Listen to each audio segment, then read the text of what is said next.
Welcome back to Shooting the Bull. I'm Ken Hendricks. Have you ever been followed by a creep?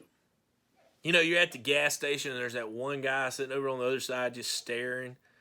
It's weird. It's an awful weird feeling. In cattle, we talk about creep feeding, and it's totally not the same thing. Creep feeding is where we feed a calf while it's still on its mother. We provide certain feeders that have basically gates around them that only the calf can fit through. We give a little extra feed on the side. It takes the pressure off the mama to produce all the feed and nutrients for that animal, and it keeps that calf growing along the way. Now, creep feeding can be super expensive, and it's not something we practice on the regular on our farm. We might creep feed just enough to get the calves used to eating out of a feed trough, but we don't push them hard to creep feed most things because it can be tough on the pocketbook to creep feed all your calves. But it can also produce some incredible animals. In fact, several bull breeders I know that focus specifically on some high-end pedigree genetics creep feed their calves, and some at 205 days old. This is crazy. 205 days have calves that weigh almost 1,000 pounds. Now that's crazy. I'm happy if I get a calf that weighs 550 pounds at 205 days old. That's a phenomenal week for me. So just know, creep feed can really push a calf. Now, if you start creep feeding tomorrow, I'm not sitting here telling you you're going to have 1,000-pound calves. It's not going to happen. But some of these guys have really nailed it down into they know how to develop cattle and have done a great job with it. Creep feeding, though, can be super important if you're retaining calves or if you're wanting to keep them in your herd.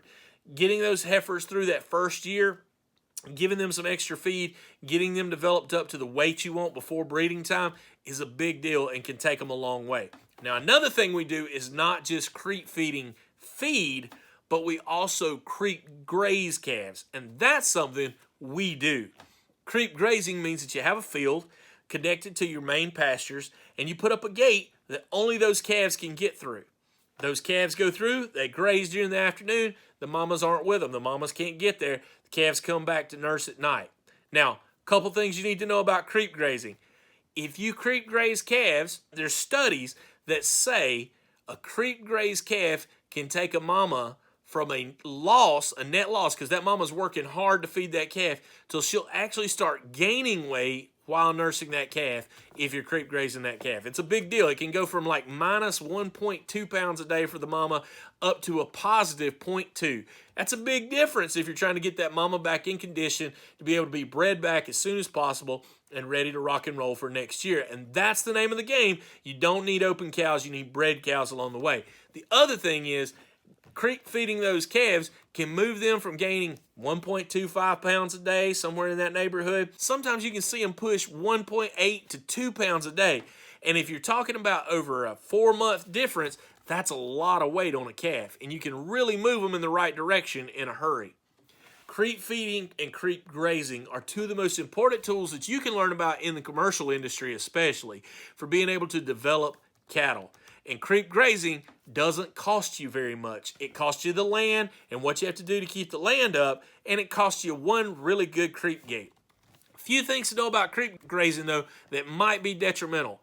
Calves that walk through a creep gate all the time are a little more likely to find ways to get out of your pasture. So if you don't have great fences, this might not be the best option for you, because they're used to finding a hole in a gate to walk through to go get some grass. So then when you try to keep them up, they'll find a hole in your fence to walk through to go get some grass. So if you got good fences, it's no problem whatsoever. But if you're like me and you got some pastures that have that 50-year-old fence that you're still trying to take the rusty barbed wire and get it connected back together, and it wants to break and fall apart in your hands every time you try, well, that might not be the best place to raise those calves that you're wanting to creep graze. Just a little word for the wise.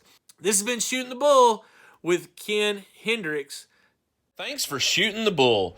And don't forget to like the video and subscribe to the channel so that you can get all the latest updates.